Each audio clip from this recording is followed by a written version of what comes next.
जितनी ज्यादा गर्मी उतनी ज्यादा लोड शेडिंग। घंटों की लोड शेडिंग ने आवाम को तड़पा दिया। मुल्क में बिजली का शॉर्टफॉल 7,500 मेगावाट तक पहुंच गया। मुख्तलिफ इलाकों में बिजली 16-16 घंटे गायब रहने लगी। कराची में 14 घंटे की लोड शेडिंग से आवाम बेबस बेहाल। लाहौर में दिल के बड़े अस्पताल की इमरजेंसी में एसी खराब हो गए।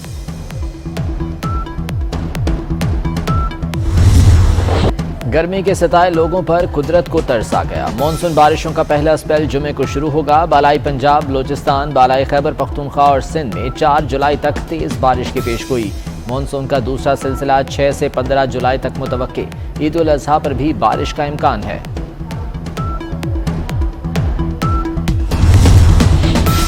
क्या पंजाब में वजीर आला की कुर्सी पर दोबारा मुकाबला होगा?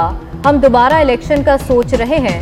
लाहौर हाई कोर्ट के हमजा शहबाज को हटाने के केस में रिमार्क्स। पीटीआई वकील की इलेक्शन के लिए 10 दिन का वक्त देने की सदा। एडवोकेट जनरल पंजाब ने हमजा शहबाज से मुशावरत के लिए 1 दिन की मोहलत मांग ली। अदालत ने कहा अगर इलेक्शन दोबारा होता है तो नए 5 अरकान वोट नहीं दे सकते। वकील पीटीआई का नए अरकान के वोट गिनने पर इसरार। समाअत कल फिर होगी।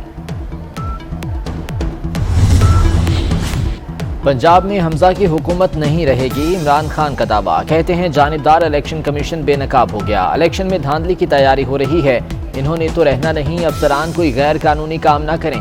हमें तमाम पुलिस अफसरों की शक्लों का पता है। हफ्ते की शाम मुल्क भर में एहतजाज का ऐलान।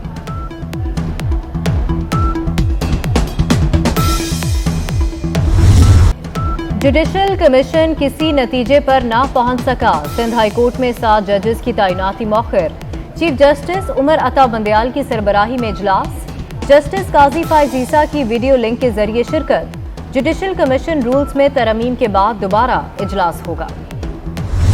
IMF से 1 नहीं 2 अरब डॉलर मिल जाएंगे और इन्होंने ठीक कहा। मैंने नीचे लिखा अल्हम्दुलिल्लाह, लेकिन असल मंजिल हमारी खुद इन्हिसारी की है।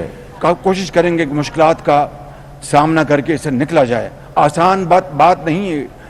Easier said than done. बहुत बड़े चैलेंजेस हैं, मैं आपको क्या बताऊं।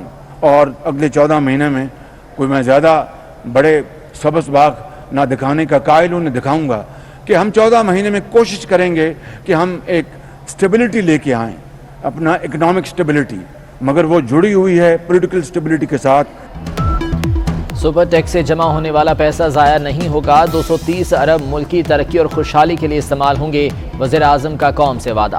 कहते हैं ऐसे फैसले करना होंगे जिन्हें कोई ना बदल सके। सुर्ख फीते को 1 माह में ख़त्म करना है। शहबाज शरीफ ने परमिट NOC माफिया ख़त्म करने के लिए सिफारिशात तलब कर ली।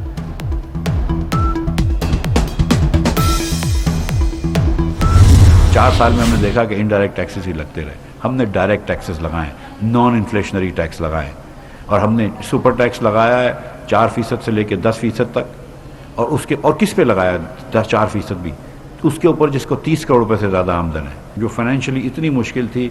इसमें भी इन्होंने एक स्कीम निकाली है सस्ता, जब पेट्रोल हमने महंगा किया कि सस्ता पेट्रोल और सस्ते डीजल के नाम से, जिसके तहत हमने 60 लाख पाकिस्तानी घरों को ये दावत दी कि अपने आप को 786 पे फ़ोन करके रजिस्टर कराएं। 40 लाख लोगों से ज़्यादा रजिस्टर हो चुके, फ़ोन कर चुके हैं। 10 लाख लोगों को रजिस्टर कर चुके हैं। IMF 2 किस्तें एक साथ देगा। 7वीं किस्त $90 करोड़ और 8वीं किस्त $1 अरब की है। पाकिस्तान को IMF से memorandum of economic and fiscal policy frame programme की कॉपी मौसूल हो गई। वजीर खजाना मिफ्ता इस्माइल कहते हैं रवा हफ्ते स्टाफ सतह का मुआहदा तय पाने की तवक्को है। मुल्क को तरक्की की राह पर डालने के लिए मुश्किल फैसले लेना पड़े। मुल्क भर के दुकानदारों को टैक्स नेट में ला रहे हैं।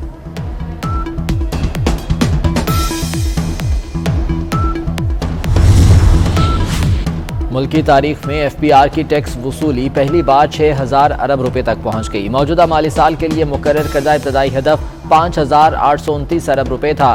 FPR ने 6,100 अरब की टैक्स महसूलात का हदफ हासिल करने की ठान ली।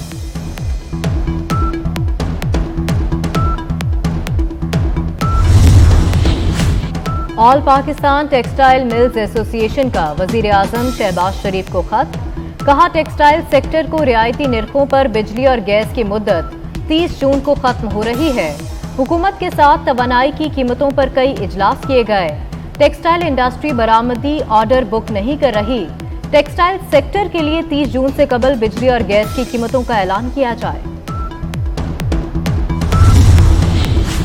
एलपीजी 24 घंटे में दूसरी बार महंगी, 10 रुपए मजीद इजाफे के बाद कीमत 220 रुपए किलो हो गई। घरेलू सिलेंडर 2581 रुपए, कमर्शियल सिलेंडर 9988 रुपए का हो गया।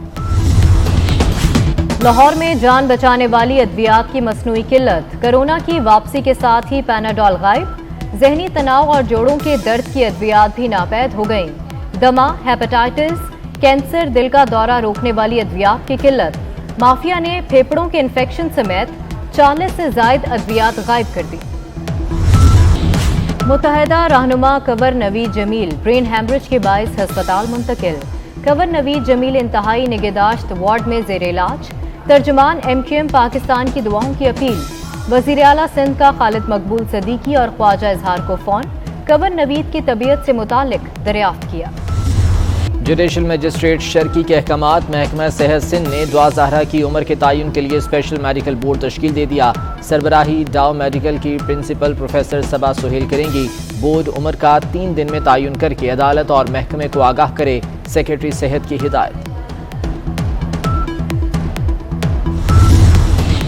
मोदी सरकार मुसलमानों को चुन चुनकर निशाना बनाने लगी। मारूफ मुसलमान सहाफ़ी मोहम्मद जुबैर को गिरफ्तार कर लिया। मोहम्मद जुबैर ने बीजेपी अरकान की गुस्ताखी बेनकाब की थी।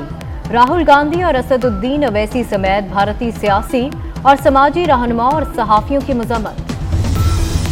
पीपल्स बस सर्विस कराची की सड़कों पर दौड़ने लगी। मलीर मॉडल कॉलोनी से टावर तक किराया 50 रुपये मुकर्रर। चीन से सिंध पीपल्स बस सर्विस के लिए मजीद 100 बसें बंदरगाह पहुंच गईं। वजीर ट्रांसपोर्ट शर्जील मेमन कहते हैं 2 माह में कराची के तमाम 7 रूट्स पर बसें चलाई जाएंगी।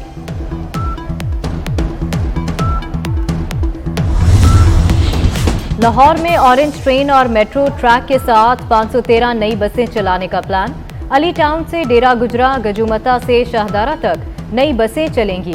शहर में पब्लिक ट्रांसपोर्ट के लिए 1500 बसें दरकार। फिलहाल सिर्फ 300 बसों से काम चलाया जा रहा है।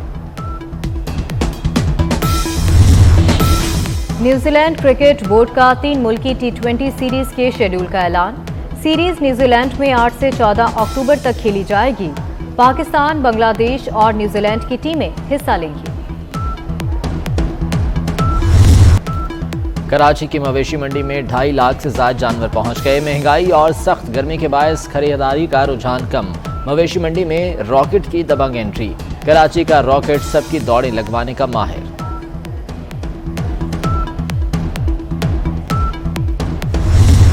और बर्फपोश पहाड़ों और घने जंगलात में घिरी वादी कैलाश। वादी कैलाश के लोग रसूमात, रंगारंग तकरीबात की वजह से मशहूर हैं। खूबसूरत वादी देखने सयाहों का रश लगा रहता है।